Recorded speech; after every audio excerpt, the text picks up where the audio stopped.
CAL FIRE. Sorry. We good? There we go. Not talking about summer staffing yet. That'll be coming up soon. We've got plenty of rain so far. We have had a little bit of supplemental storm staffing for the upcoming storms, in anticipation, of the low snow. Other than that, the crews have been busy, engaged in fuel reduction efforts and, normal emergency response. End of report. Thank you. Why don't we slide to the back?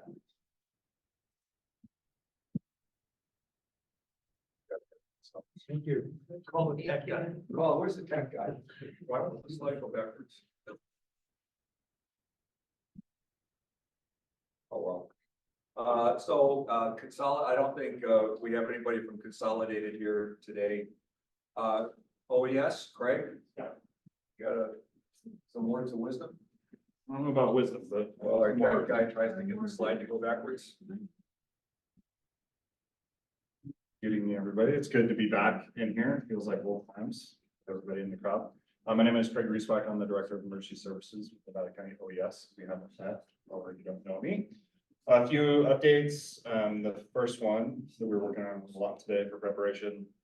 Upcoming storm later this week. So Thursday through Sunday, possibility of 5 to 9 feet of snow above 5,000 feet. 1 to 4 feet of snow above 3,000 feet, and snow making all the way down to 1,500 feet potentially. So this is forecasted very similar to the storm we had 2 years ago. So yeah, snowmageddon. So they didn't forecast it that year. If they forecasted it, it'd be exactly like it's forecasted now. So just a heads up to be prepared. Check on your neighbors. Get ready. Get your fuel. Get food and supplies. Be prepared. For a worst case scenario. Hopefully it doesn't deliver like that, but we all need to be prepared just in case it does. Our emergency operations center will likely get activated later this week at duty officer status as we monitor impacts with partners, and we'll be communicating with all of our partners and stakeholders in cities and towns over the next couple of days. So I just want to make sure none of us are surprised. We'll be doing a lot of messaging. You'll likely get a code red email with additional resources and information. Learn more, but also watch the forecast. Stay tuned with local media as well. UBNet's a great resource. Our Facebook page is a great resource, or readynevadacounty.org. We have a website as well. Our FireWise micro grant program is officially kicking off as of today. I love this program. This is my favorite program because we get to give direct resources to you to leverage your volunteerism and really make direct impacts to your community. It's a national award-winning program. It's really cool. We're able to find some funding to be able to do this again. So it's 26 microgrants of $3,600. That's for defensible space, multiple properties, clearing and improving evacuation routes, and purchasing wildfire preparedness, equipment or supplies. You can apply online at our FireWise microgrant portal. That's through the Sierra Business Council. There's a virtual grant workshop tomorrow at 3 p.m. If you want to learn more. It'll be recorded, so you can watch it and follow up later if you don't have time to be able to make it to that. And the application period closes on March 28th. It's an awesome program. Several faces in here that received grants last time and put it to great work. Working on scheduling a town hall for Woodpecker Ravine Phase 1 shaded fuel break project. That will likely be at the end of March or early April. So that'll be a really awesome project that we'll be kicking off with our partners at CAL FIRE. Our work is continuing on the winter storm debris clearing project from last year. That will continue into this next spring. So if you're impacted or your community was impacted from winter storm debris along evacuation routes, there's additional funding, and we're continuing to work through various debris piles and through communities to get priorities. Again, several faces in here. I know we have done work in your communities. If you have any questions on that, or think we missed something and you have an opportunity to work with us, reach out to our DSI team, or really to any of us. And yes, we're working on finalizing our evacuation study project that's targeted to be released in April. We'll be giving a presentation to our board likely in the first meeting in April, but that's a really exciting project. It's shaping up very nicely for some prioritization, but also the appendix chapters of all the feedback that you provided as well for your various communities. I think that's my favorite part. it's really cool and shape it up really, really well. Thank you for your engagement and leaning into our community risk reduction workshops for our community wildfire protection plan. It's another awesome project. We got a lot of great feedback through those virtual and in-person sessions. That plan will be completed at the end of this next year or this year. And it's going to be awesome because it'll be for the entire community and for all of us to use. And with that, the last thing I have is if you want us to come to any potential outreach and engagement events or any of your FireWise community events to speak or table or be present, sooner the better. Let us know those dates so we can get that scheduled because we book up fairly quick and we do have a max capacity of kind of what we can do, especially after hours and on weekends. And that's it. Thank you. Thanks. Okay, FireSafe Council, you have any input from the office? Yeah, got a lot of cool stuff that we're doing. I'm not gonna steal all of Mo's time because her stuff is way more important than me. But I do have a question for Jeff. Stress level's high enough right now. No, man, this is to give you a great time. You look like you could use some music, right? Yeah. You know what drummers call their children? A 1 and a 2. Oh, wow. Yeah. It's amazing people come to these meetings. I know. Oh, man, I'm gonna try to do this. I've been listening to your jokes for years. I've been listening to all 10 of your jokes. How does it go? There was no pun intended. There was no pun intended did any good. No pun intended.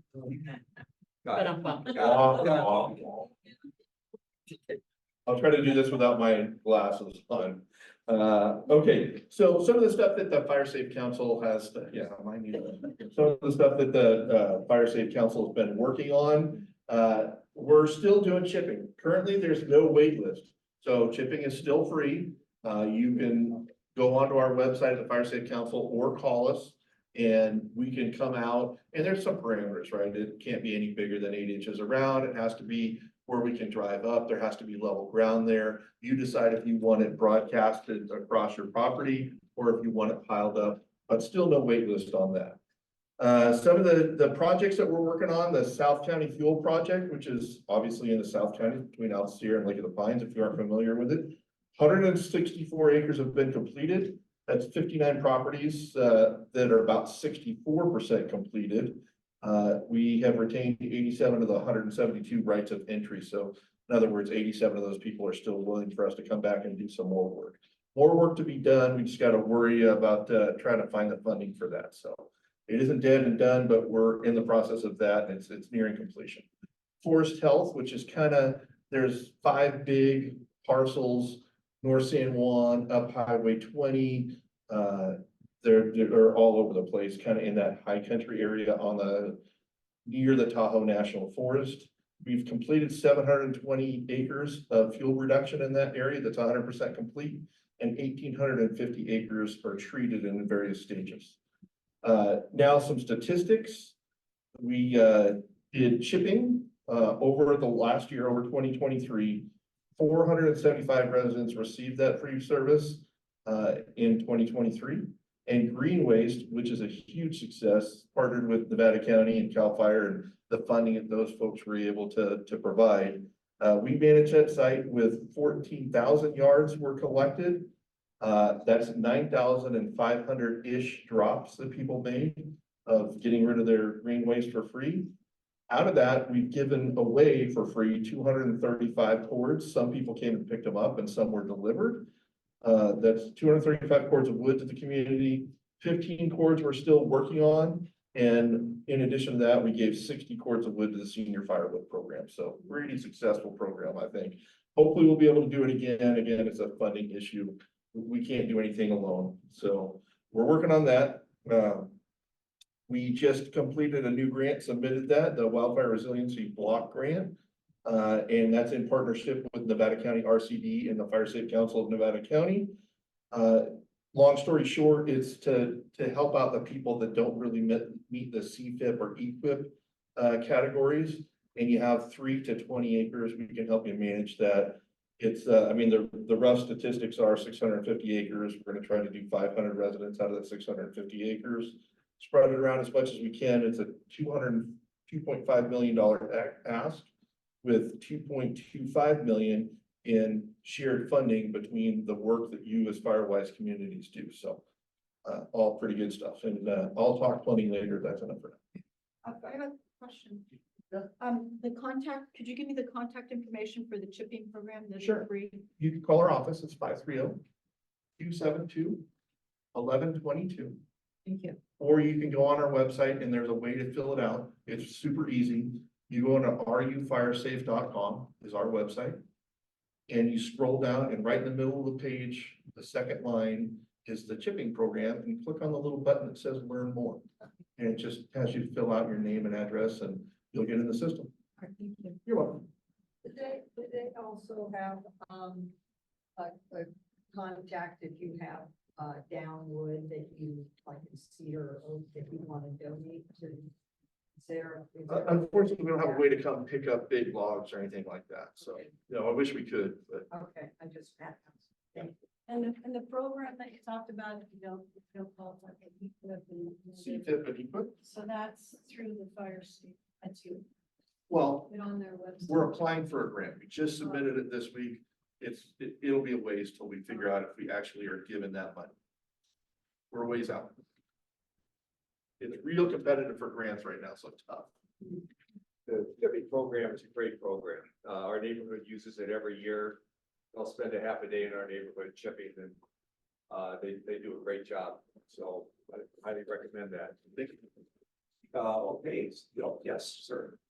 Wanted to comment, senior firewood program hooked up, but if you call them, they will check your property, you may be able to back up. I don't know if the Zoomers heard that. The senior firewood program is capable of coming to your property and possibly picking up some of your downed wood if that's necessary. So, don't despair. Clarification on that, they have like 100 people on the wait list. Oh, Over 100 people on the wait list. I'll be 101. Get on the wait list. The wood's not gonna go anywhere. So, Be more next week. yeah. Okay, so, anyways, on to parties. So Mo, you're gonna talk about a party. Yeah. Come on up and talk.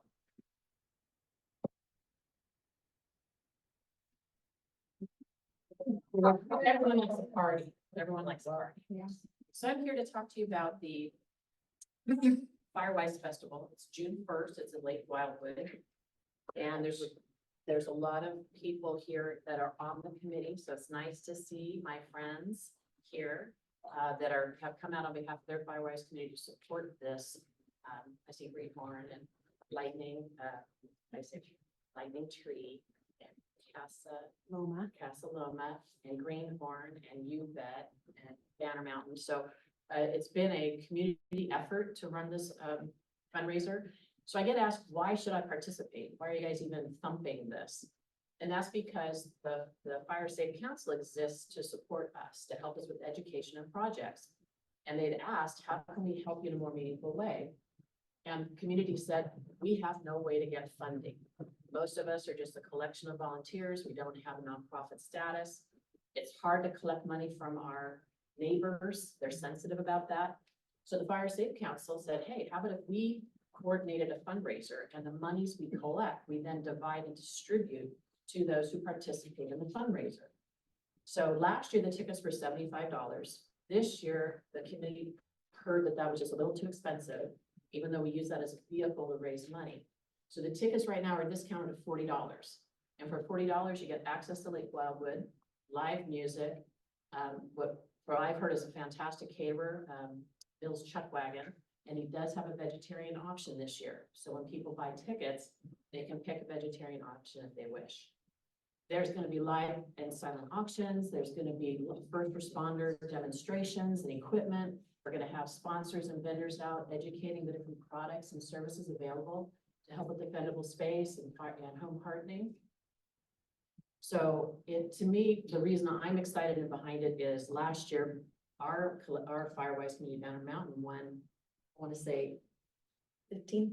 $1,500. And we haven't even spent it all yet, but we bought ourselves a beautiful vinyl banner with a tear off sub sign. So when we do things, we can promote our FireWise community and change the message on that sign.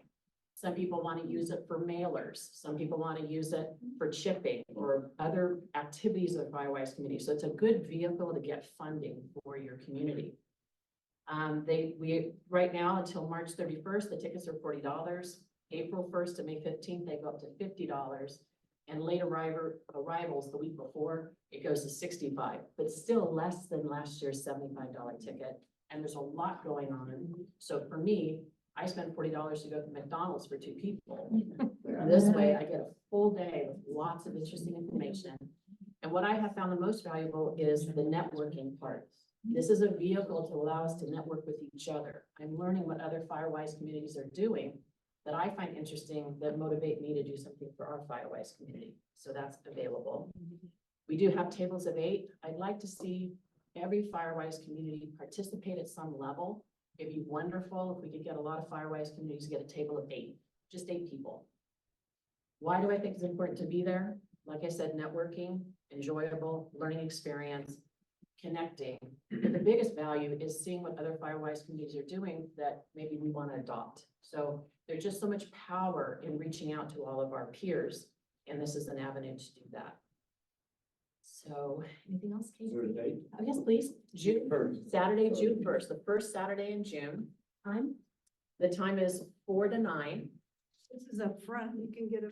I have some flyers out there. Let me give you my email. So one of the things I'm doing as a volunteer is reaching out to all the FireWise leaders. I've sent 4 emails so far explaining the process, explaining the nuances, giving these flyers. If you'd like to be added to my email list, you can ping me, Mo Graver, M-O-G-R-A, be like boy, E-R, FBM, Friends of Banner Mountain, @gmail.com. Happy to add you to my list. I send out lots of information. Everything that I have given today, our leaders already know. Hopefully leaders are passing this information on to all of you in the community. If not, come to me directly and I'm happy to share. Yes. Yes, thank you so much, Casey. So one of the other big components that we're trying to educate the communities on is we're going to have FireWise Alley. It's also known as Education Alley. So if you have difficulty doing your required annual outreach and education event for your community because you're small, if you guys advertise this and bring your people to this event, you can count it as your annual come together meeting and education, because we're going to have a lot of vendors and booths with different information to teach all of us, as I said, about fire hardening, different technology, defensible space, different products and services that are out there that your community might want to take advantage of. Yes. We're fairly new. We're the Gold Hill Grandview community, Congratulations. and we're in the process. We've done our 3-year plan, but we're, still getting to the final checkered flag. Would we be also able to participate in this? Yes, not only can you, we want you. And this year we're opening it to the public because we know there are people in Nevada County that aren't in a FireWise community. And what better way to educate them what it is and how they might start to assemble one. And meet a bunch of people that have already done it or in the midst of it, that can encourage them that you can do this and it's a worthwhile endeavor. Well, can you repeat the question? Because the Zoom land has trouble hearing. Zoomlands, we have a baby FireWise community that's still going through the certification process. They wanted to know if they could join us. And the answer is absolutely yes, please join us. We're all here to learn together. We're all here to protect each other together. Yes. I'll put in a plug. Last year, Greenhorn FireWise, 3 of us were there and we got $3,000. So Yes, definitely, Greenhorn was the big worthwhile. winner. And so I want to compliment Greenhorn. They won the big prize last year of $3,000. And this year they generously became a bronze level donor and donated some of that money back to sponsor the program. So they're an incredible outfit. Incredible outfit. Am I hearing you correctly that the different FireWise communities are welcome to set up a table and talk about what we've done in the last? So when I'm talking about reserving a table, I mean selling 8 tickets so that you can sit together as a collection. Now, if your FireWise community wants to sponsor a booth and train, like I put water tanks in, or I have a strong radio committee. You could talk to me after, we are selling booths, so booths are sponsorships. But there's room for, if there's a compelling story and you want to share, that we can make arrangements for that. Again, it's about inclusivity and it's about information sharing. Yes. You say that, communities have won this money. Is it a drawing? I love or is this. it So earned? the question is, when you use the word win, I don't know the legally correct term. Oh, yeah. You use drawing, can't use raffle. I use awards. I like the words awards. I was using grants and I was told it's not technically a grant. So really, this is a vehicle where we have a nonprofit organization throwing this event, trying to find sponsors to accumulate some money that will then be distributed through their mechanism to the different FireWise communities. So all I can tell you is last year we got a check, we cashed that check, and Friends of Banner Mountain, as I said, we bought a huge sign. So yes. Yeah, let me just add to that. Just ask, but how do you decide who gets? Yeah, so basically, when you attend the event, you buy a ticket to attend, you get dinner, you get the opportunity to network, as Mo said. But each ticket that from your FireWise community, so Greenhorn had three people there, they bought 3 tickets. All 3 of those tickets go into the drawing, and then they're randomly drawn out for various amounts. That amount is calculated the day of the event because you don't know until the day of what your net proceeds are. So there's a program that the FireSafe Council has developed, and then they draw, and the money's given away right there. So I'm sorry, that's so pivotal. The more tickets you buy in your community, the more people that come and participate, the greater your chances then of winning a prize. And then I'm not sure if I said this, I sent an email out today, so I'm not sure what I said and what I wrote. But with the proceeds that are available, there are certain purses, certain prizes, the several $1,000 prizes. And once that's determined, anyone else that comes, the remaining balance outside of those purses will be distributed to the community. So last year, communities who did not win walked away with, I think, $285 to go towards their efforts.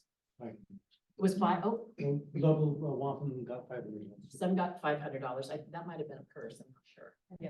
Yeah, that was a prize. You didn't mention the Yes. auction. I'm sorry. The auction, you didn't mention. And then, so one of the other things we're doing to raise funds in addition to sponsors is to do live and silent auctions. So we are taking donations from the community.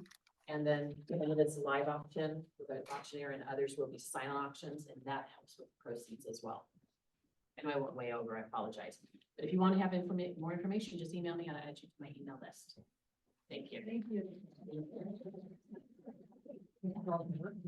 So now I get to introduce the east side of the mountain. This year, the FireSafe Council organized the 20-odd communities east of the pass, and they formed the east side. Eastern Regional FireWise Coalition. Eastern Regional FireWise Community, FireWise Coalition, which is a part of this coalition as well. So Darren is their chair. So Darren, you get to say hello and introduce yourself and your group. Hello. Yeah, so I'm Darren, and my kind of starting by bringing my little town of Floreston into the FireWise community, and that's been a great learning experience, and now we're just trying to expand on the great work that has been done in just the Nevada County Coalition, and get the east side organized around the agencies and contacts that are relevant to just the east side. And it's great that there's been so much great work done in Nevada County. It's kind of a buffet of really great examples that we're just pulling on and getting things going on the east side. We're about to have a new website go online that we're pretty proud of, and we're in negotiations with, I think, seven new FireWise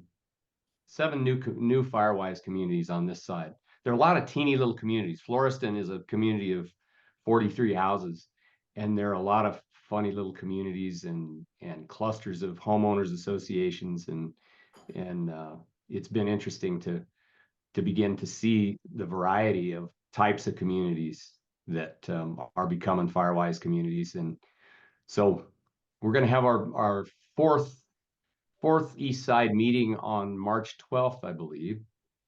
And yeah, it's just getting started. It's really exciting, and we'll keep you tuned, keep you tuned in as things develop and get more complex, and we gain some more momentum. But the effort is pretty new at this point. Thanks, Darren. It's good to see you. Thanks. Yeah. So next on the.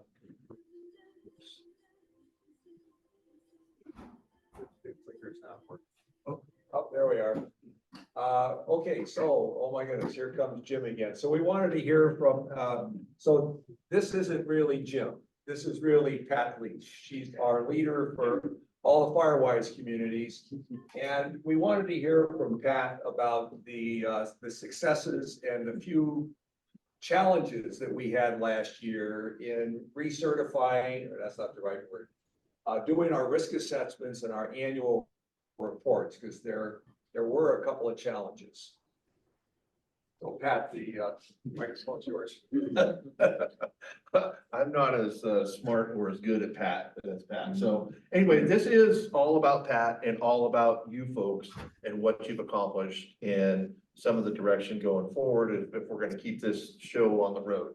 So FireWise USA is the big parent organization from NFPA that kind of talks about all the FireWise communities, and they sponsor it. There's 769 across all 50 states in the United States. And they're all approved by CAL FIRE and or your local fire agency. And then Oregon is second with 274, Colorado's third with 211. And Pat always puts in a good, it was as of yesterday. So something could have happened today and these numbers could be different. So moving right along, can you hit me on the next one, please? Okay, so this is you folks, 96 in Nevada County, which is far and away more than anybody else. And you look at Placer County is second. It used to be Marin, but Placer County's trying to make a good hit there. They have 83. Marin County is third with 75. So all good news. And this is recognized communities. We have a bunch more in the hopper, as you'll see in the next slide. I guess you won't see it in the next slide, but you will see it in one of the subsequent slides. Everyone needs to know about how this process goes. And if you're one of the community leaders, you've probably filled out this application for renewal, right? And the important thing that Pat says is make sure this step 1 of 10, that you hit all 10 steps and go through everything. There was a lot of problems, and we'll talk about some of them. And Pat's the expert, but she gave me hopefully enough information to be dangerous for right now. So make sure that you complete all the steps. It's about community building. So it's really about you folks working together to make your community a safer place. Because you can work all around your house, and if a wildfire comes through your property and through your neighborhood, if your neighbors didn't reduce their fuels around their home, then you have all those embers hitting your house from your neighbor's house. It's usually not the one that's, cleaned up the house. So we want to get everybody involved. The number 3 here, the middle one there, I just had a really cool experience with that. Is there anybody from Lower Colfax? You are. Did you get a hold of Rob Riley? Okay, let me just tell you, are you the leader there? Okay, then probably the leader got a hold of them. Somebody, you probably have all heard this as leaders. Somebody wants that certificate of recognition. You want them to contribute to your FireWise community. So this was a good scratch my back, I'll scratch yours thing. This friend of mine has 5 acres and he recently did a control burn and he reduced fuel on all 5 acres of his property. And he's in your FireWise community, cleared all that property, did great. And he called me and he goes, hey, you know what? My insurance called me. They said I might be able to get a discount, which we're going to talk about later, if I can get this certificate, or I might get canceled if I don't do these things, even though I just did this control burn. So I said, hey, you're in Lower Colfax. If you give your statistics to your community leader, they can give you this this certificate. So once you're recognized, you have that certificate that can be used for insurance discounts or whatever. And you don't have to give it to the people. If they are refusing to contribute and give you the information as a leader, you don't have to give them the certificate. It's a two-way street. They don't get something for nothing. Of course, we all want to get along. I'm not saying be adversarial. I'm just saying that's the hook that you can use to get their information. So I had that experience. So the minimum is 1 hour per year per property. We obviously want a whole bunch more than that. It has to be an hour of work at $42.91, and that's part of what you as a leader has to put in to get re-recognized. Moving on.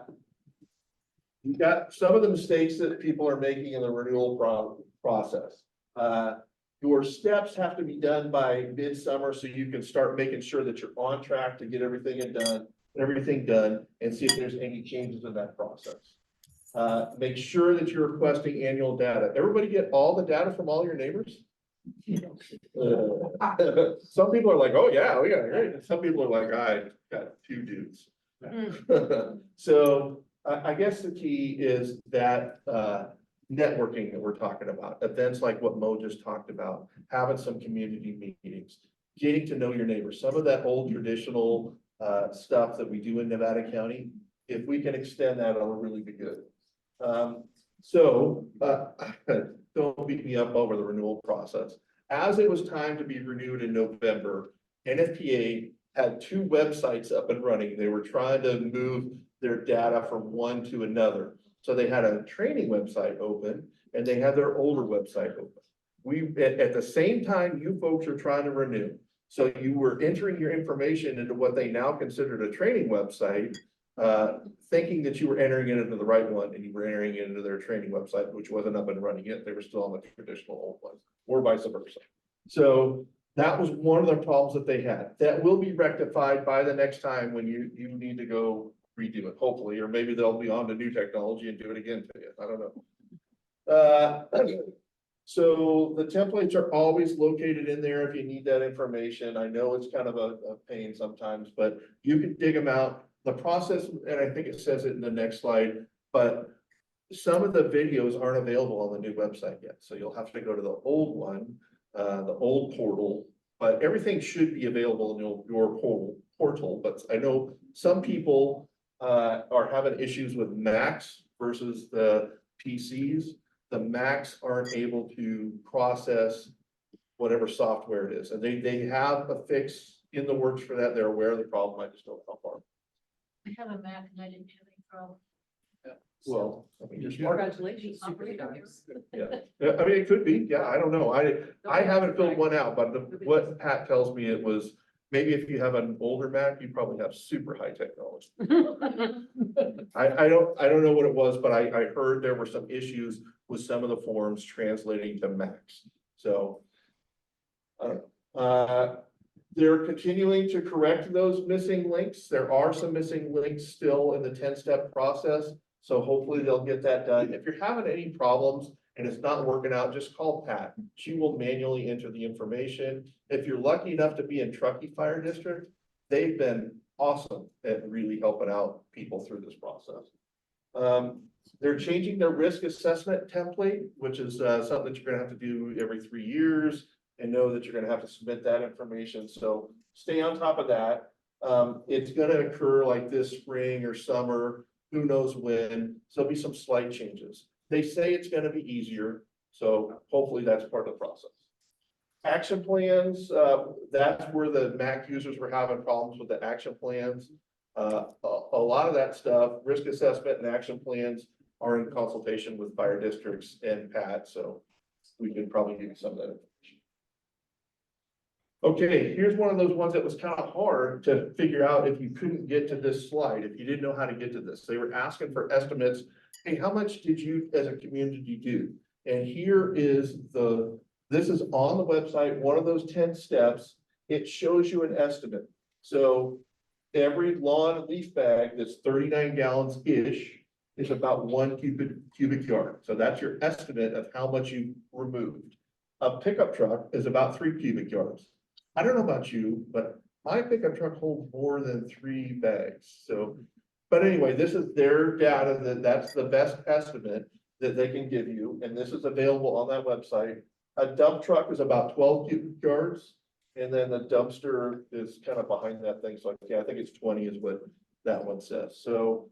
Those are, all you have to do is go into those little gray arrows and click however many, or you can highlight it and add 427 bags. So if your neighbors can count how many bags they put in or how many truckloads they took out, and a trailer is, you know, bigger or smaller than a pickup truck. Maybe they're talking about the first generation Datsun pickup that came out. Probably what they're talking about. Okay, so here's where we're at statistic wise in Nevada County. 96 recognized FireWise communities in Nevada County. That's pretty rad. 18 are in Nevada County's eastern region over there with Darren, so he's got those folks. 78 are in the western region, and we've got 42 more that are in the hopper trying to get approved. 7 are in training on the eastern side, and 17 are in training on the western side here. And then we have 22 that are going to need that risk assessment this year on that new form that they're working. This is a ridiculously awesome statistic that you folks remember. We started in Lake Wildwood in 2007, 2008, and that's when all of this stuff started. And since then, up until now, your work of your time and your money penciled out with that, you know, the estimate, cubic yard estimate, and all of your time and labor has penciled out to $76 million, folks. That's how much work you have done in Nevada County since 2007. Pretty awesome. In 2022 was 15 million. And I don't know if it's because of Snowmageddon or just because you're just flat awesome. Last year, $26.696 million. And then you got $545.89. So, I mean, I don't want to get rid of that 89 cents because I'm super proud of what you've done. Yeah. Can I just speak to those numbers? Because if all of the other FireWise communities are like ours, I would say probably only a third or so of the actual people that I know did work actually submitted their numbers. So you could probably double those numbers easily. Yeah. You'd still be in the ballpark. Times 10. Yeah. Just that, you know, anybody that sees that figure, I'm flabbergasted. Is that a really cool adjective that I just threw in there? I mean, if the English teacher was in there. Yeah, so that's just awesome. $76 billion that you folks have done. That ain't me cutting out brush out there. That's you folks doing that. So good work. I think that's it. Right? Yes. Okay, that's it. Thank you. So there's actually a spreadsheet that goes all the way back to 2007 or 2008. The last time I looked at it was about 4 years ago. And we had at the time maybe 50 communities, and we did all of maybe $2 million worth of work. So, I mean, it's huge. The other thing is when your neighbors ask, why bother? Because in my neighborhood, we have to do $9,000 worth of work a year. I think maybe 6,000. Last year we did 100,000.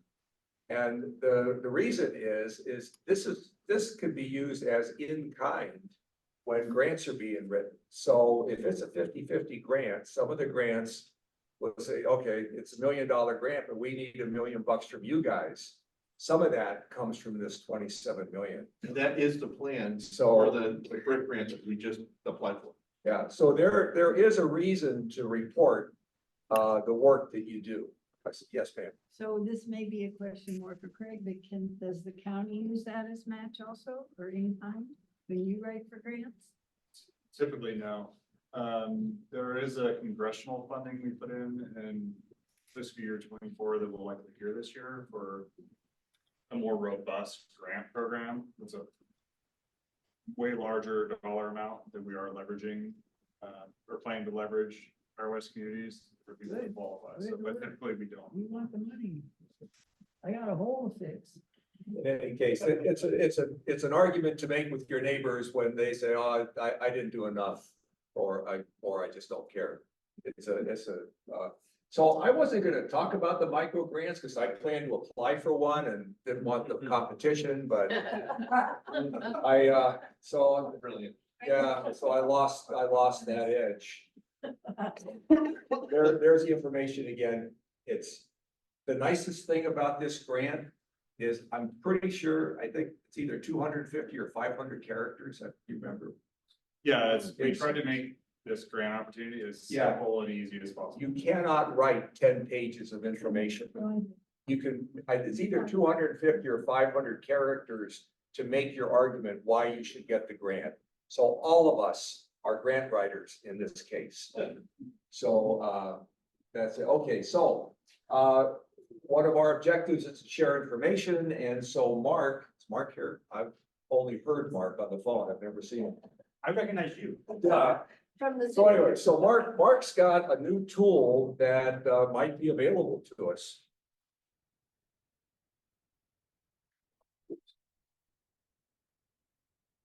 Thank you so much for having us. I'm Sonia Backus. Mark and I are partners in a software company based here in Nevada County. We're three friends that started this company about 4 years ago. We are focused on property technology, and our original mission was to have simple technology solutions for specific challenges. And our focus has been in the association realm. So we have a couple of products and systems on the market for homeowner associations.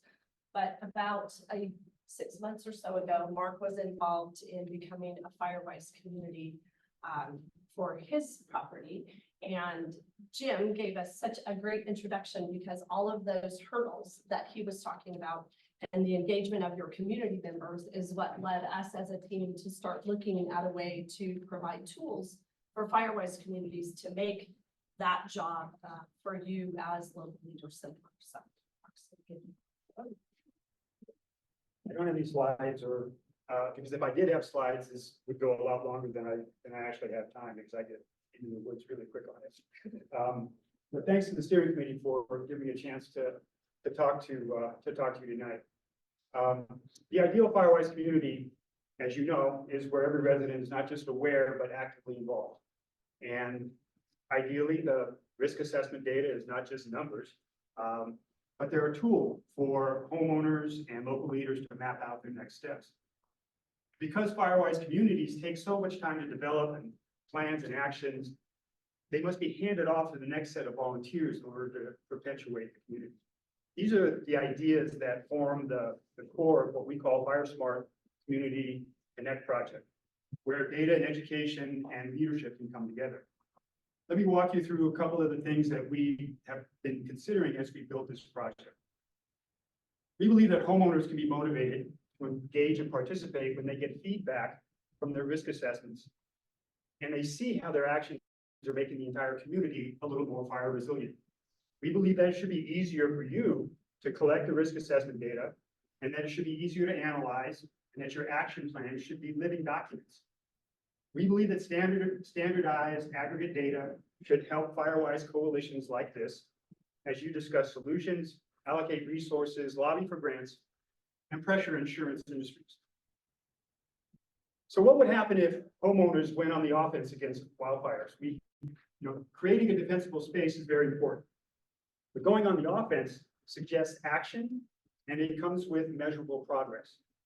By engaging owners and fostering a culture of self-monitoring, we're not just building safer homes, we're building bridges between homeowners. Next question would be, how can we turn data into action and help you become champions?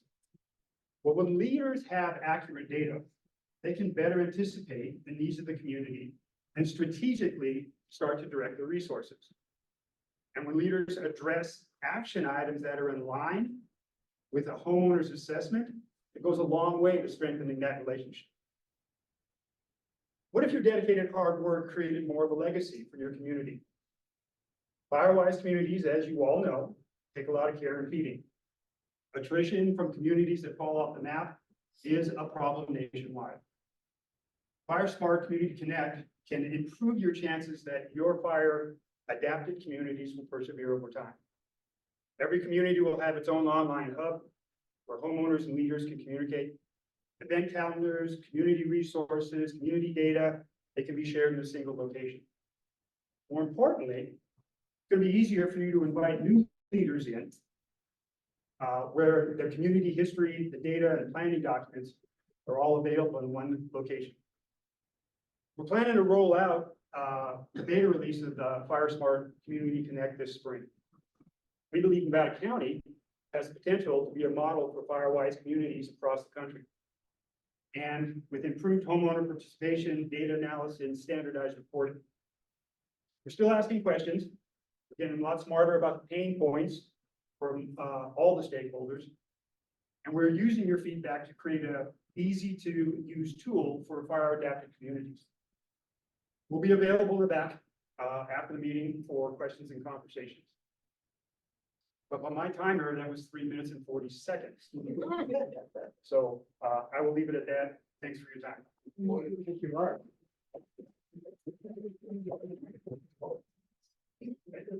That's okay. We'll invite you again. That was good. So we've seen the product, and the nice thing about it is it sets up goals, and then you can see with the thermometer like the device how you're approaching those goals. Are you red, yellow, or green? And so it's a very interactive tool that we can use as FireWise communities. Okay, so we got Jim back again. Yay. But the meat of this is the last slide, so I'm trying to Move me along. no, I wouldn't even begin to think of doing that. Yeah, we'll go through real quick. But before I do that, I want to make sure everybody knows who Mickey Chiswick is. Remember Matt Wallen? He just retired, and Mickey is a local guy who's lived in Nevada County pretty much his whole life.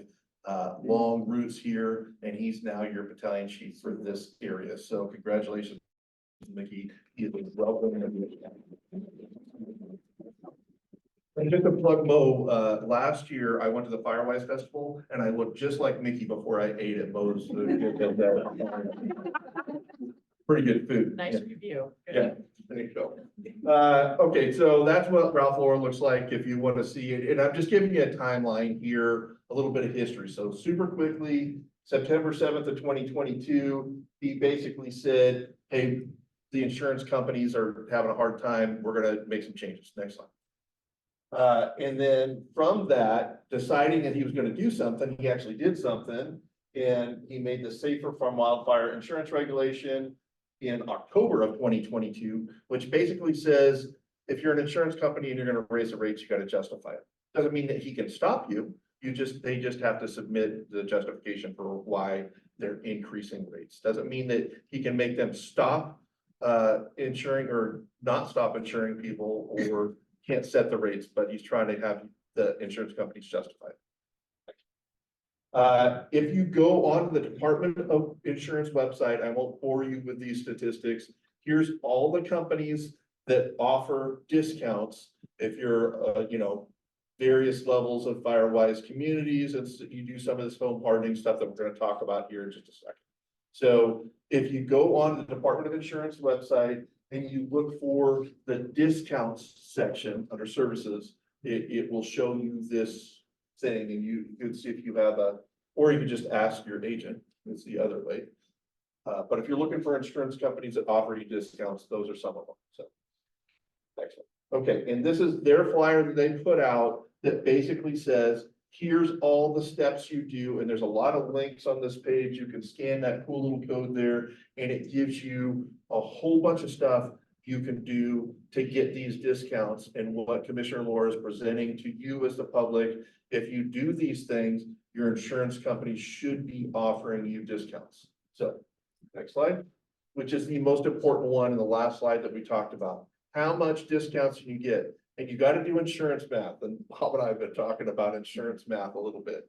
So up to 10% for being in a FireWise community. If you're a recognized FireWise community, you have a certificate, some insurance companies, and specifically the FAIR plan. So these are all the things for the FAIR plan. If you're on the FAIR plan, that they're supposed to offer you. Up to 10% for FireWise community. And I don't know what you have to do to go from 0 to 10 and what the categories are. And it's not written down anywhere that I could find. And the deputy insurance commissioner didn't have that statistic for me either. He just said that it's up to 10%. So Some of the other things that you can do, and these are independent of each other, you can get up to another 14.5. You heard me right. One says 10%. Oh, that should say 5%. I'm sorry. There it is. 5%. Sorry. So 5% for protecting the immediate surroundings. That's the defensible space around your home with all these different things. And then up to 10% for home hardening, which is basically what all that stuff is. So if you do all those things, you can get 10%. If you do all these things, you can get 5%. And then those two together equal 14.5% if you're a California Fair Plan agent. I don't know, folks. That's just what it says in the law. So anyway, they can be separate or together, and it adds up to 24.5%. That's the maximum discount you can get on the fair plan for doing all these things. It's all on the Department of Insurance website, but it's really hard to find. So keep that in mind. Your agent that sells you the fair plan insurance should have all this information. And once again, if you lost all this information, you can't find it, you didn't scan the little code, call me at the FireSafe Council, email us, and I will redirect you to this. I could send you this slide of the information that I was given. I'll put it on the website. She'll put it on the website, even Yeah, better. on the coalition website in a few days. There you go. That's all I got, Bob. Yeah, good job. Thanks, buddy. Yeah.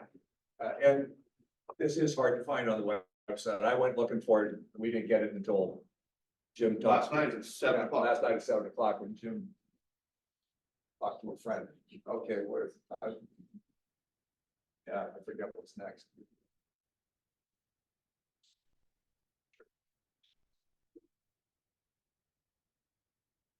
At the same slide. Okay, all right. Okay, so now we're down to coalition business and why we're here. So when we first started 7, 8 years ago, the whole purpose was just to get, at that time, it was 14 communities. They really didn't know where they were headed or what to do. They were kind of floundering. So they got together and said, okay, let's just work together to make things work. Time intervened. We morphed into several different organizations. For a while, we were organizing communities, going out there and giving speeches, organizing, appearing at homeowners associations, road associations, talking to people. Then we turned into an educational organization during COVID, and now we're thinking about getting back to our roots. And an example, we have some examples of the kind of collaboration, the kind of information that we're talking about that just come from a community that can then be used by the other 95. And so the first thing we want to talk about is the annual reporting we have to do and the data collection tool that Katie came up with. Maya? You're up. Hey. Wow, we're getting late in the meeting here. I see Yeah. people are already leaving. I haven't even said anything yet. I won't take it personally. My name is Casey Kristen Cook. I am part of the steering committee for the Nevada County Coalition of FireWise Communities. I also am the leader for the UBET FireWise Community. You see a lot of familiar faces here. I've been involved about 40, I think I'm in my 5th year being a leader for FireWise. We've talked a lot tonight about the annual reporting, which of course is the requirement from NFPA. It's been a challenge, right? And I think we've all taken our own sort of approach to how we get that done. In some communities, it's easier and some it's harder. I've done basically just reporting out what I know, people I know, and doing it myself because I've not had access to my neighbors and my communities. We're very rural. And this past year, I decided to just build a Google form and do it. So I think that's, yeah, next slide, please. So the requirements that we have to talk about our home hardening and defensible space data on your neighborhoods, which Jeff is going to speak to in a minute. And then report on fire safety work completed, which is what I'm doing. The data reporting we're talking about is annual. You've heard a lot of sort of good reasons why and how we can use that data. But what I decided on a Google form was I needed more accurate data, because I've got over 700 parcels and 13, almost 14,000 acres. UBET also has some complications with BLM land, Tahoe National Forest, SPI, Peninsula Campground with NID. So all of these entities make it really difficult for me to sort of collect that data. Next slide, please. Yeah, so I guess we had Jeff first. I don't know how I got up here first, but Jeff, take it away. So Casey and I basically had the exact same thing going on. She was just doing the yearly assessment.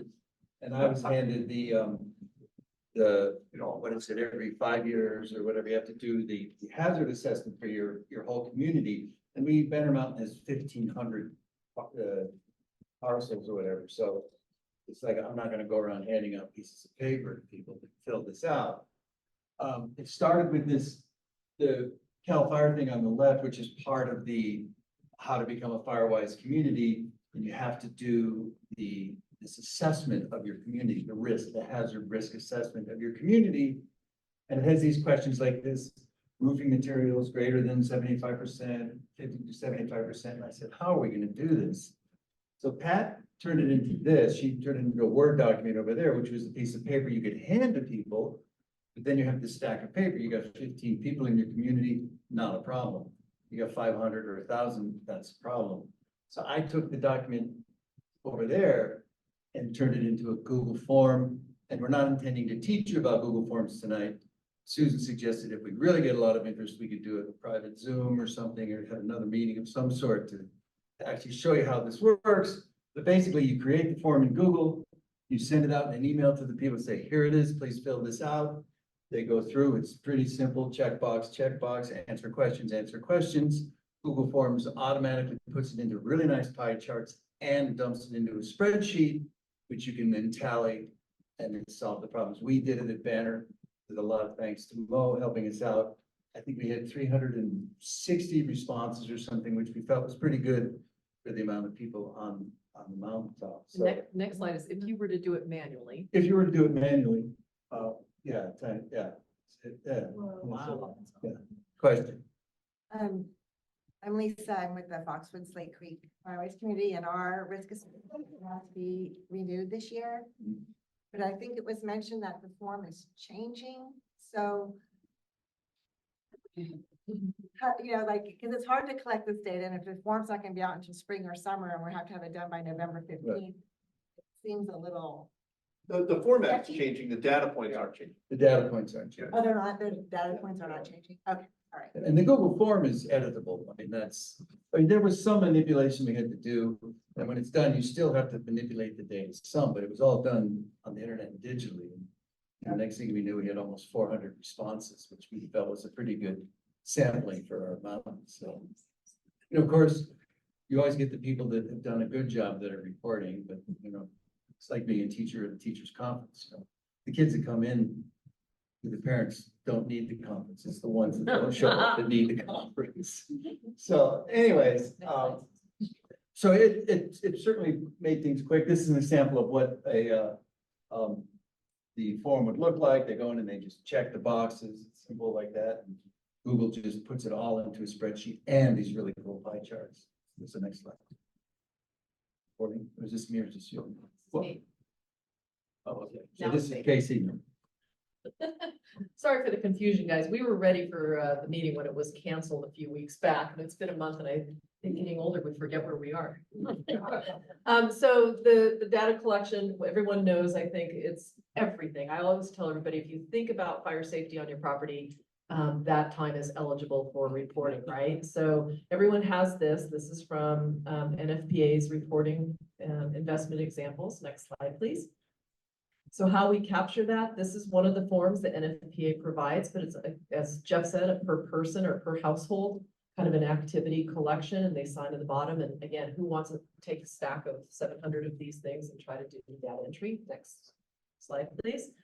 So we did the same thing in UBET this past year. I created a Google form, and no, I didn't know how. This is, new old dog, new trick. Was not hard, super simple. But more importantly, get the word out.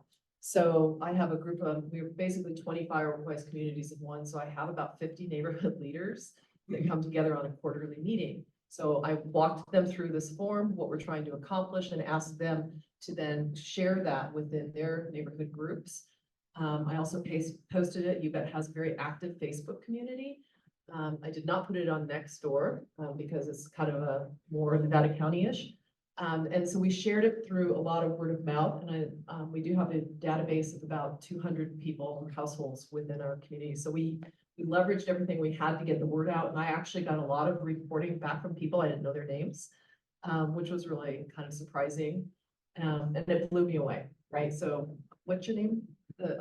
Yeah, Jan. Jan. I'm with Greater Donation 174. That's right, 'cause we've talked on the phone. Yeah, like Jan said earlier, I have been underestimating an awful lot, right? So I had just done some estimations and made sure that I was, being very conservative on that. And the things that came back were just blowing me away. Go ahead, next slide, please. This is just what the form looks like. So if you choose to use this going forward, you will be able to see exactly this and then customize it to your community, but it matches the requirements from NFPA. Go ahead, next slide, please. And then Jeff talked about how you can export that into an Excel spreadsheet, and you do have to do some data cleanup, but this is just an example. I took out a lot of sort of the kind of bad things or comments some of people were writing in the fields. I'm just numbers, I want to add it up. So you get a whole bunch of numbers. Next slide. I think for me, the one thing I did want to share was I didn't expect this, but I got a lot of insights. I got a lot of insights in terms of what people are actively working on, questions they had, some things that really excited me. I've been pounding the pavement for the last couple of years, trying to get certain messages across, and to see the words come back, things like they're protecting the evacuation route. They removed the wall of Manzanita in our community. There's tons of privacy screens with walls of Manzanita, super bad for trying to evacuate off our private roads. Removing plants touching the home, massive blackberry removal, mastication. Neighbors went together for chipper rental, et cetera, et cetera. So for me personally, forget the numbers. This was so rewarding. And I could attribute it to each household. And then when I see them, at a community event or something, I can say, thank you. I saw you got a new roof. I really appreciate that.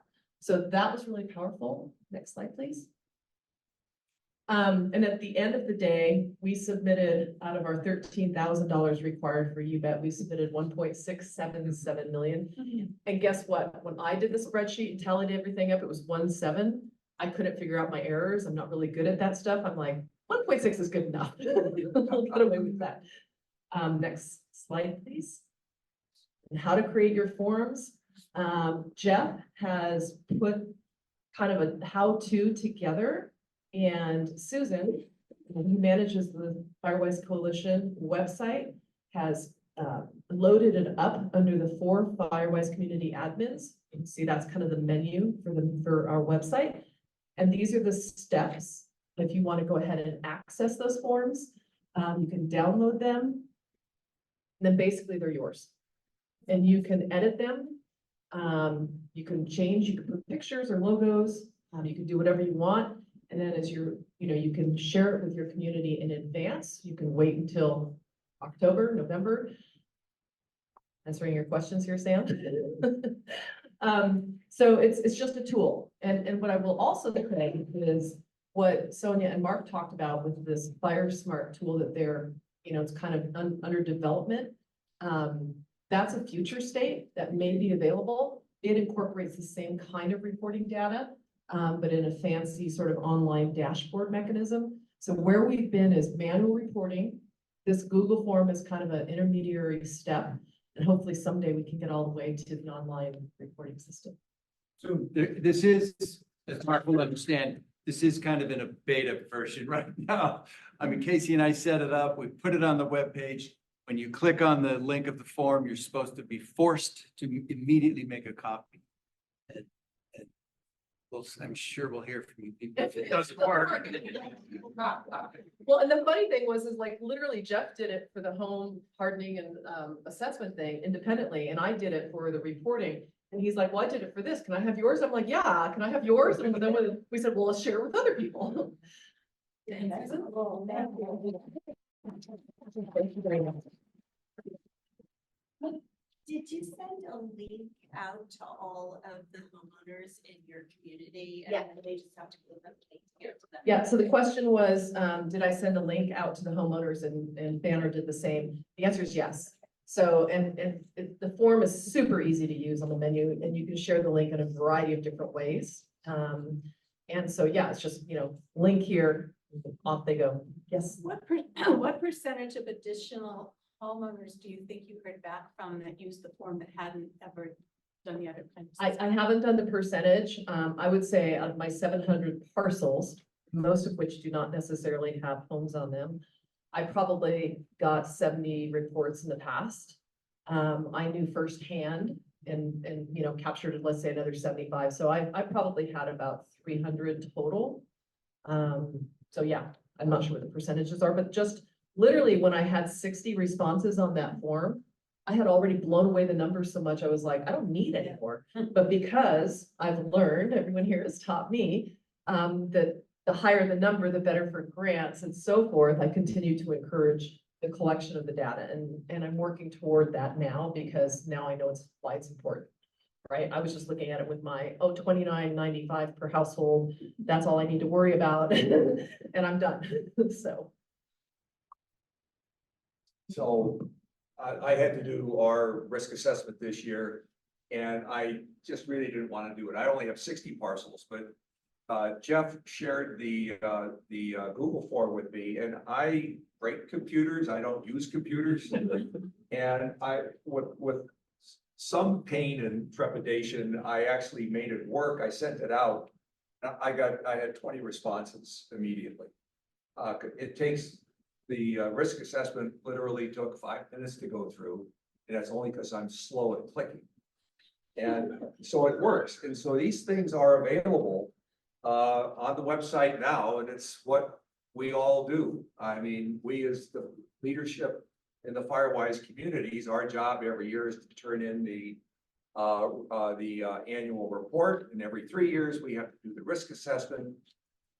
And now we 96 communities have a tool to use other than the sheaves of paper and Excel spreadsheets that we use to organize. And we can wait and hope that Mark is going to save us from even this.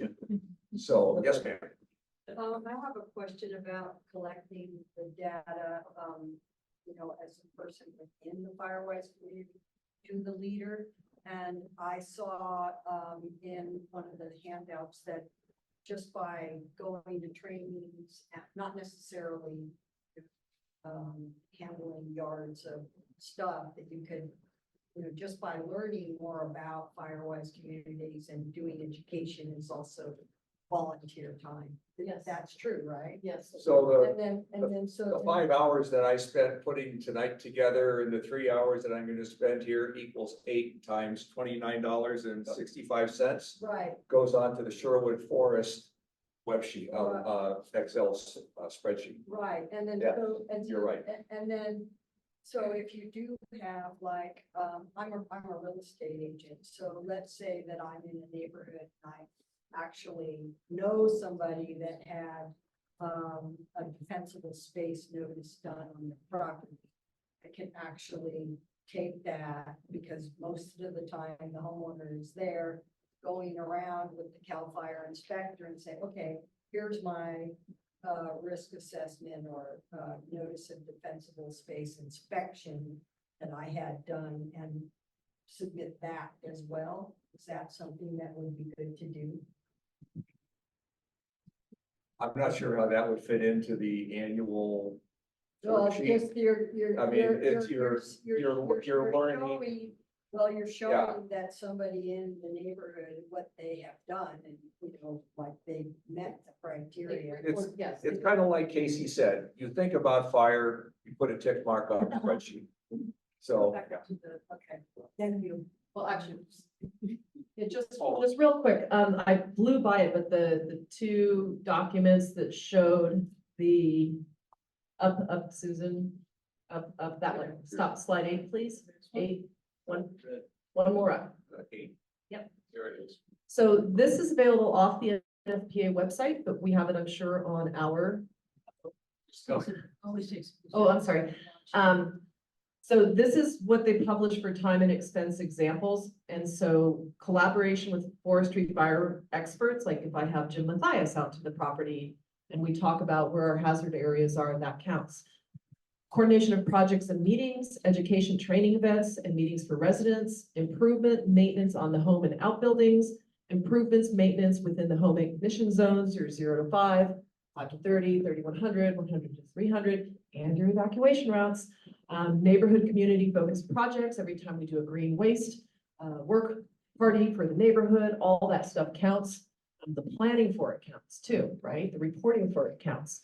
And last but not least, your expense examples, money, hardcore money spent. You buy oil for your chainsaw, it counts.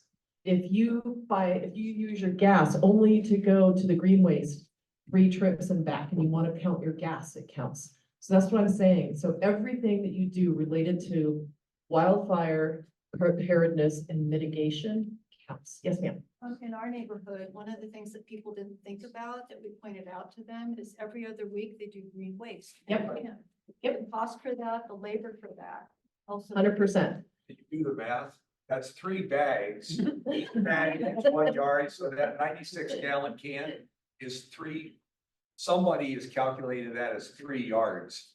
That is the smallest 3-yard container I've ever seen, but go for it. Yeah. Yes. So if you meet at the Grass Valley Brewery with your committee and have a couple of beers, Beers don't count, Jeff. Sorry, I hate to burst your bubble. Any other questions on this, guys? Awesome. Okay. moving on. Okay, so we've got 10 minutes to get to the meat of the evening. So, We used to go to 7:30 and then Yeah. people would stay after that and talk to each other. so we will stay afterwards. So anyway, the question that we wanted to ask tonight is the coalition has gone through several metamorphoses is the right word. And where we are, you want to go to the next slide? The next slide is, this is our purpose. This is what we think we're here for, to basically to support. Anyway, let's go to the next slide. So these are the 3 entities in our county that are engaged in fire preparedness. The FireSafe Council, they provide us with the regional coordinator, onboarding new communities and annual renewal support.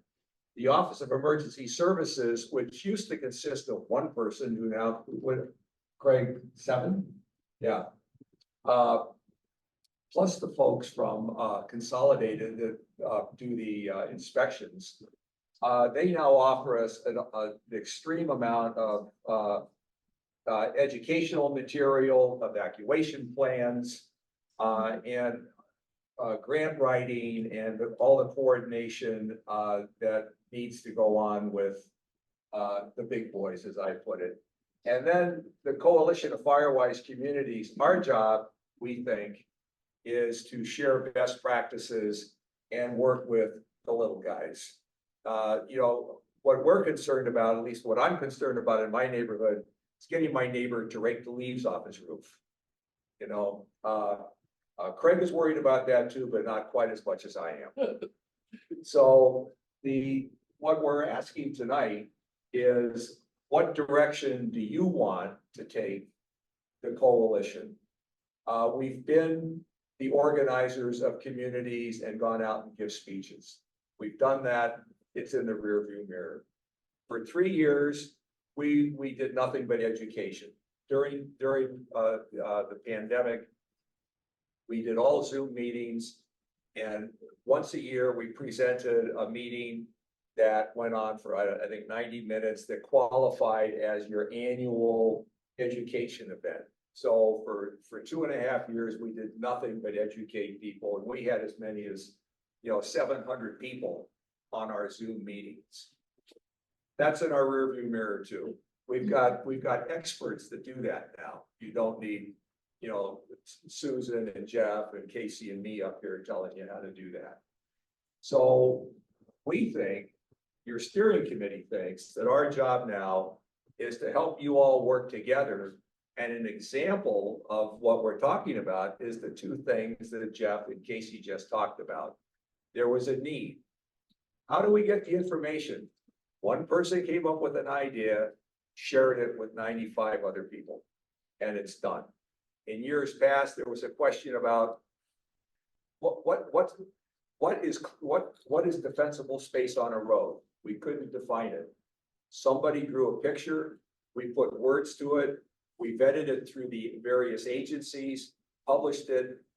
Now everybody knew what a defensible road was. Same thing happened with property. What if my neighbor won't cut his weeds? What if he won't thin out his trees? What is that all about? It took us several months. We whittled 8 pages down to 3 pages, made one diagram, vetted that with everybody, and now we've got a 3-page document about what to do about your neighbor. And it's the steps you need to take. So we want to hear from you as to what you want your coalition, what you want the steering committee to do. We're meeting quarterly, and we need to hear from you guys. So we can do this one of 2 ways. We got 3x5 cards. You can write comments on 3x5 cards. We'll paste it on the wall, or you can put your hand up and we'll try to write down what you say. So, ma'am. I think we need to guide, help, or ask the county to get street sweepers. Because we have, in the last 3 years, had an unbelievable amount of pine needles, not just falling in our yard, but falling on the streets. And it would be nice if we had a government agency, either the city or the county, have the equipment to help us with that. Okay. Okay, that's one thing. What can we do? What else can we do as a steering committee? Yes. I wonder if you could assist in transition in the leadership of FireWise Communities. I just went into the leadership role, and to be perfectly honest, it was there was nothing. You know, I had to ask the previous person, did you keep any records? What am I supposed to be doing? Okay, and that's not a great transition. Okay. So I don't know how that would look, but it would be great to get some help in it. Well, we've helped form communities, so I mean, we can work. Now, understand that, you know, we're not experts in leadership or anything like that, but somebody somewhere is. And hopefully we'll find that person. I'm taking notes. Could you summarize what that lady said? No, I can write it down.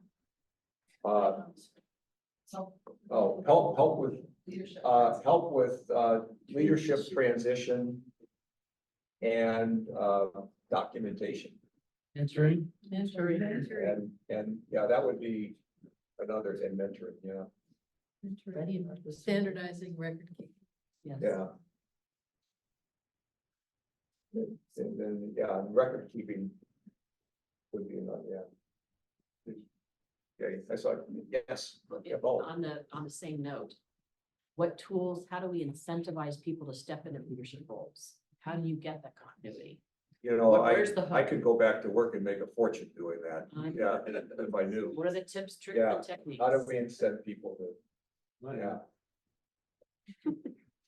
Does anybody want to be the chair of this committee, by the way? Yes, ma'am. Oh, she raised her hand. She wants to be the. Oh. I found Jim off, put it back down real fast. As we have these meetings and we're getting more back together, I'd like to see maybe half an hour or 45 minutes of the meetings actually be focus groups. So that we could, we're needing to transition to new leaders. So let's do a focus group of other communities that have successfully done it. So rather than the coalition doing it, the coalition can help us to provide the space to get together and work as a team. Thank you. That's the idea. And by the way, I was going to ask about possibly becoming involved and seeing if I can be comfortable. Oh. Don't leave before we talk to you. All in favor of the new chair? No, okay. Oh, you were voting for her chair. Yeah. Okay, what? Yeah. So we kind of tagged team on this and I just wanted to, because I don't know why we're leaving at 7 instead of 7:30. Oh, we can. But I think, for me as part of the steering committee and like I said, I'm now in my 5th year and what you said, there was nothing there, right? So once we got recognized as a FireWise community through the FireSafe Council, it was like, have fun, and so with my background, I'm pretty resilient and creative, and I was able to figure out and learn about defensible space by becoming a defensible space advisor. I was able to learn a lot by meeting with first responders and foresters and things like that, but I didn't know anything. Like I have no background in fire or fire safety or any of this, right? And so meeting with some of my neighboring FireWise communities is also helpful. But to me, the gap, right? And the reason we pointed out the FireSafe Council and OES is there's resources from the county perspective and from the nonprofit perspective. But what the gap was for me is who do I go to ask these basic questions about how do I talk to my neighbors? How do I reach out to them? How do I encourage them? How do I motivate them? How do I create leaders? What's their role? I've created documents on all of this, right? But the reality is there's no sharing of it because we don't have that. So I know Susan shares this passion too, about helping FireWise communities learn how to be a FireWise community and the tools and techniques to be successful. So that's where my passion came from. And when COVID sent us off into a new direction, it makes sense why we've done it, but we've been sitting here as a steering committee looking at each other going, what's our future look like and are we being relevant? And that's all we want. We're all neighbors and this whole county absolutely needs the activities that we bring to it. And so we want to make sure the FireWise communities are finding new leaders, they are motivated, and they have the tools they need to be successful. Yes, Diane? It might be interesting to see if we could collectively pull together a table for the party festival that focuses on that. That where if any of us have generated anything within our own communities to just pass the baton within ourselves, that we could bring copies, whatever, and people could write their name on an email list. And I want a copy of that. You can email it to them afterwards. Something that might be it. So the idea, Susan, is at the FireWise Festival, possibly FireWise community leaders could bring ideas and things that they've developed to share. Yeah. Well, with this, you can also bring it to one of our quarterly meetings. That's what the website's for.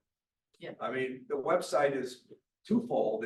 Our website, it provides information to somebody who wants to know what the zero zone is and wants to know how to fix it. But the other information that's on the website is for committee chairmen. What do I do if a neighbor won't cut the grass? Well, we address that. It's on the website. There's a way to address that.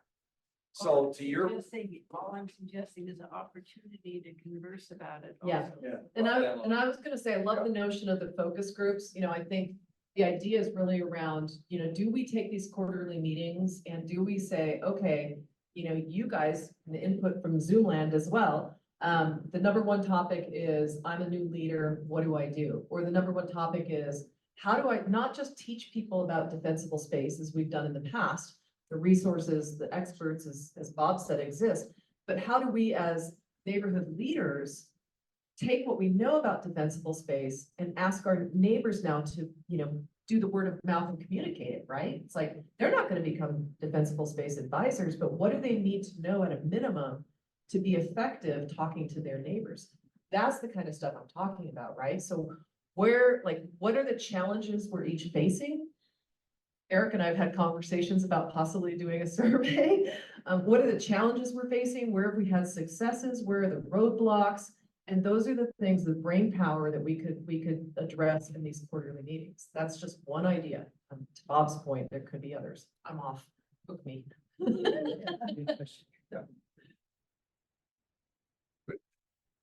I was just gonna say, in terms of purposes, I think what you've done has been so valuable over the last few years, just meetings like this. They give them, I mean, the cross fertilization is really valuable to me as a FireWise leader, knowing what's going on. The agencies that we don't really have any other means of communication. And the website is a gem. The resources there, I go there. Nice. I mean, more of the same, and I know that takes a lot of human energy to put these, but it's really been valuable. And the comment for the online folks was, really of importance to Sam is the agency report outs, and the website is a resource tool. So we'll continue with all of that. What website are you referring to? The Nevada County Coalition of FireWise Communities, and that address, if I'm not mistaken, help me out. It pops up as soon as you type in Nevada County Coalition. It pops up. nccoalitionfwc.com. So it's NC for Nevada County, the word coalition, FWC.com. And it's literally like these people over here have done years and years worth of fabulous work on pulling that together. And I know there's a vision for refreshing that and making sure everything's current as well. And if you have a tool that you think would be valuable to share with the other 96 communities, send it to us and we'll vet it. And then we'll talk about it at the next quarterly meeting, and then it'll go on the website so that everybody can see it. Next meeting, you put it on the website. That's right, we may not. Yeah, depending upon what it is. Yes, sir. It seems to me that one of the key things, and I don't know how we do this, is for us to be able to connect with each other in between meetings when a specific issue or question comes up. I'm getting ready to collect data, and has anyone done this, or does anyone have a good way to do this? And I don't know maybe what the best way is to do that. The only thing that pops into my head is like, and involved in prescribed burning, and the burn cooperative has an email list, and you sign up and get on it, and someone says, hey, I'm doing a burn, does anybody want to participate? But something similar could be used where, we're getting ready to do this, does anybody have any experience? And just people can respond if they do, and then anything that comes out of that can also end up on the website, but information could get shared. So we have a Facebook page. Okay. Yeah, and for that purpose. Okay. And it's we do watch it. You can't advertise on it, but yeah, the Facebook We can all page. post there. Sure, yeah. Yeah, you can you can chat, post. And it's short term, that's not a perfect solution. Not everyone's on it, but it certainly is there today, right? So Yeah. without creating something new, it does exist. Yeah, I knew about it, but that didn't cross my mind as a way to do that, but that's. Yeah. So, That's the coalition, or is it? We have a comment in the back of the room. sir. This is to add to the list. And I'd like to see us get involved with BLM, game, fish, wildlife. Get involved with BLM and forestry service. Fish and game. In one Couple of respect, areas, I think of, I don't live there, but I think of Lower Colfax, and that is a big gully, there are a lot of trees. Yep. And I'm not sure who owns it, but huge fire danger there. If that ever caught fire, it would whoosh up to Grass Valley. Woodpecker Ravine, that's what Craig just talked about. Oh, okay. Okay, and the other one is Deer Creek. It's below. We're working on that one. Yep. We have a project plan for that one too. Both those areas you just described, both have project plans. Hold that thought. Okay, one comment over here. Okay. So you'd love to see more activity. See more, and because I. Yep, and go by these areas, I don't see a lot happen. well, Maybe I haven't been and recently. what's your name? Right. And from what FireWise Community? I mean, on back. Oh, so Ray, that's what we hear back from the report outs that Sam was talking about. We don't have a lot of agencies here. This is our first in-person meeting in a long time. But we'll build that back, and they report out on all the work they're doing across the county, and all of those you mentioned, I think, are actually in progress. We have a comment over here. Oh, one of the, to add to that, like, we had, our community got, had a presentation from OES about the project, and it was like really interesting. So. And if I'm not mistaken. Then you had just mentioned about. Another one was coming up, and another town hall meeting you said was coming up for Woodpecker Ravine or something. Yeah, the kickoff project, town hall, because we have some vendors contract right now, so that'll be in late March, early April to learn more. So We'll be engaging property owners. and where can people learn about meetings like that, the town hall? So readynevadacounty.org has all our information, but we have a project page that talks about all the projects that we're involved in or grants that we have, and Woodpecker Ravine Phase 1 and 2 is in there. There's a laundry list of projects. So if you want to learn more, there's maps, shows road locations, shows properties that are in the envelope, and a lot of more information. But you can reach out to us anytime too and chat with us or shoot. And I do recommend everyone go to readynevadacounty.org and look these things up, these projects that are work in progress. They do a great job of making sure we have that information. Yes. Is anything being done with Empire Mine Park? Because that is horrible fire area Understood. waiting to happen. So- And our community is surrounded, where we live. Yep. We are surrounded by it. Those are outside the purview of the coalition. Right, that's We're what, all that's what I was volunteers. just gonna say. So the coalition, we are you. We're just happen to be standing on stage. We are FireWise Community Leaders. We may know what's going on in our own community, and we may have an ear to the, whatever, and know a little bit, but we're getting our information from the gentleman over here, just like you are.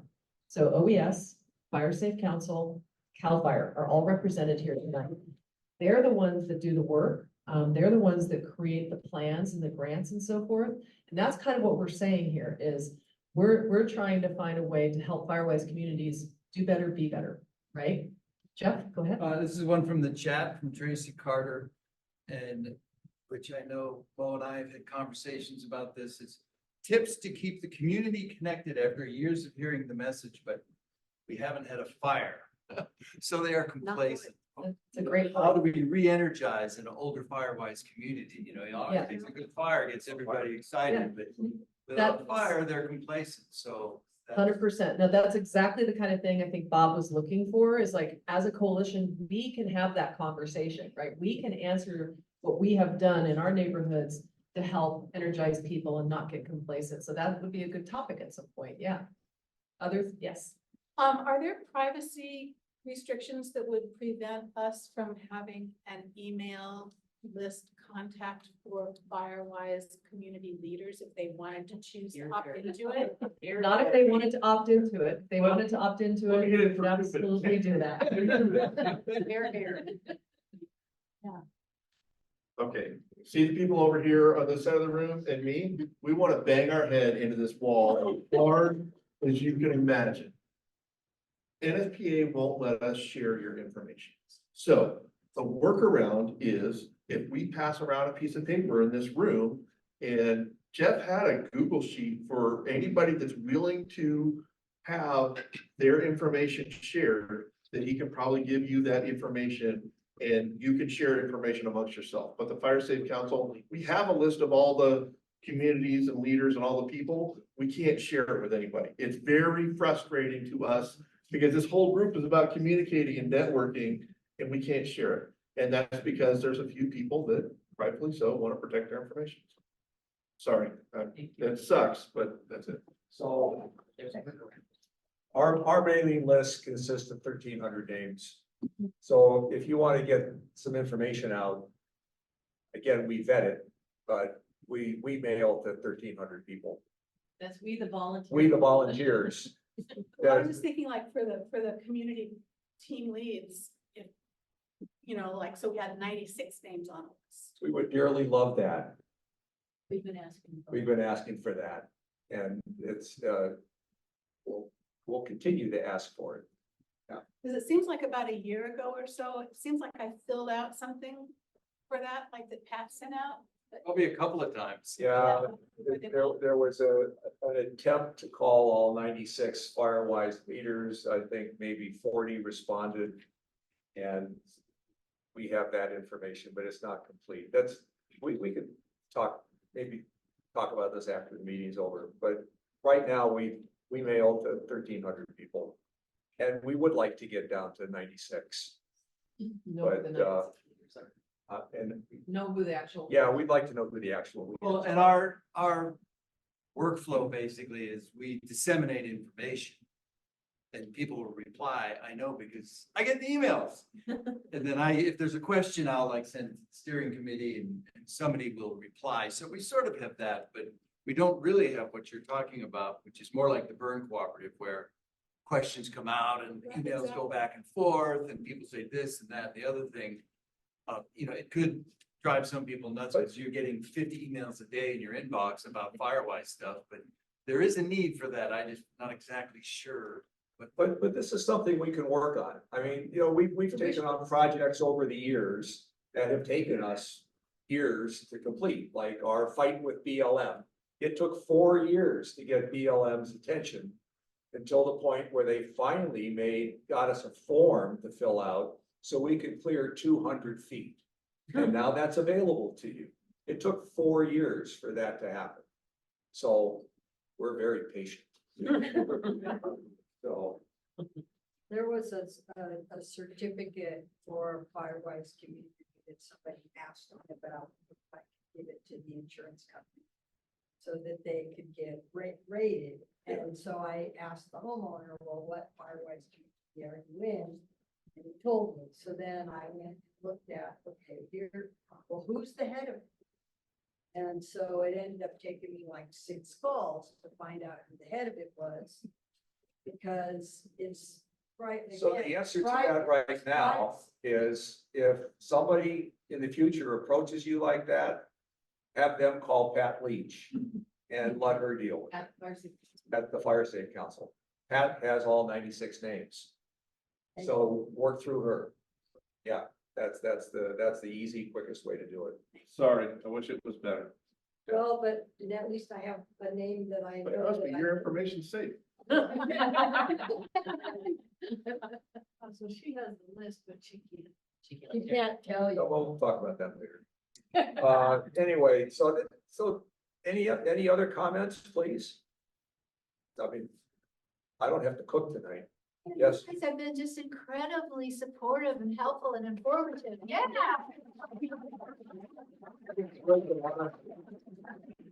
It's, I don't get to tell jokes unless I'm here.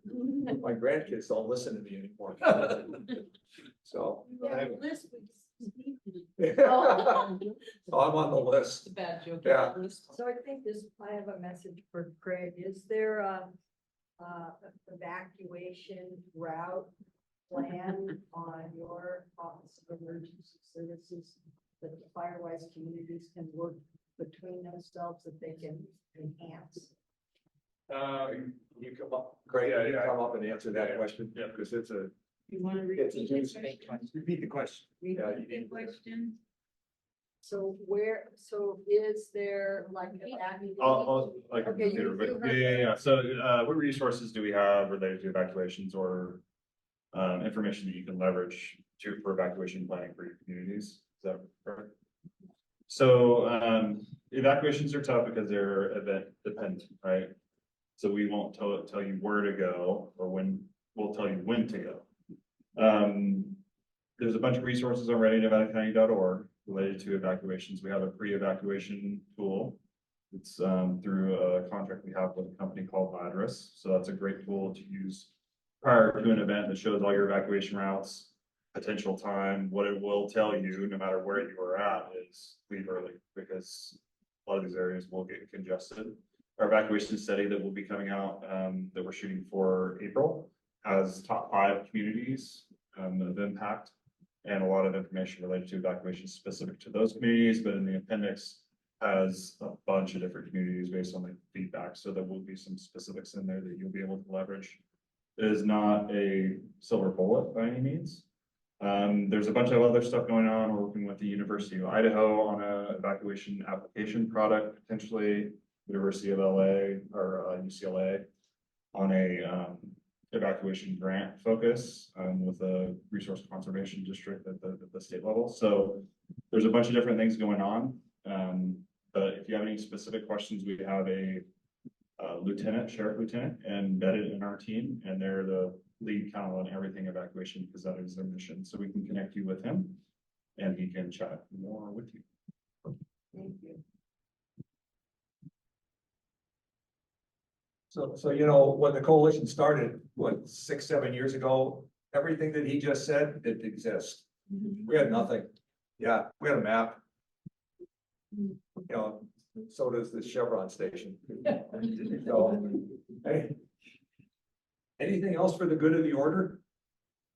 Yes, sir. So, I'm Pat McKenzie, I'm the CEO of No Wildfire, and I'm here, just wanted to give you all a heads up, what a great group this is. I go to a lot of the FireWise councils, and, or FireSafe Councils, FireWise Communities all over the state, and I've been involved for a long time in developing this thing, which is, a kind of new system that watches for fire. It's years of military work.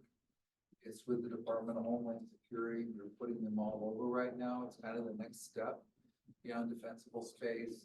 You can see a fire at a mile, very early, below canopy, above canopy. It reads gas at distance. It put on a new kind of dense network.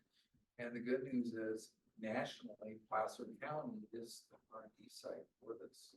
And I'm here with my co-founder, Heather, who lives in Truckee, and we want to work together. We have grants coming out. We have grants coming out this year for projects, for nonprofits.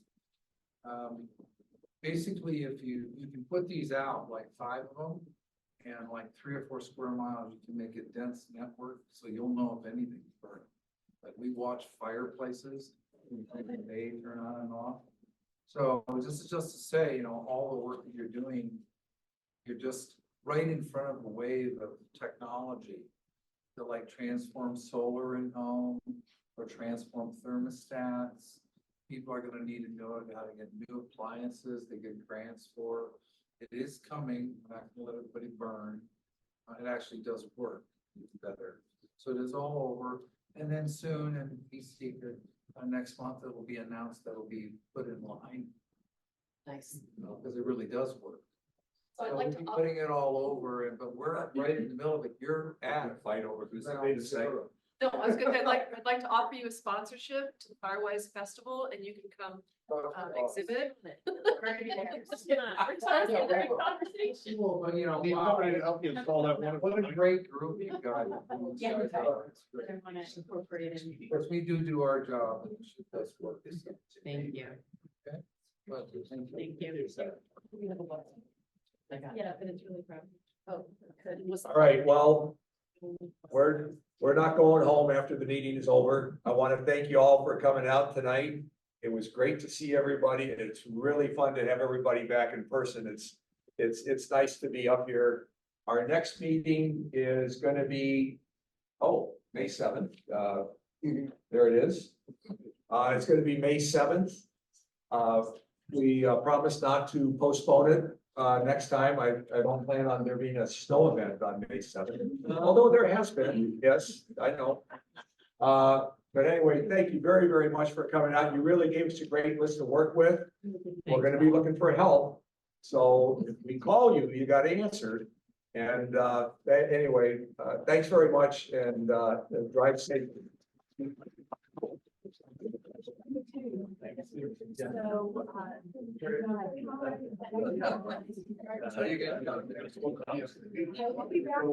I was going to go back. Yeah.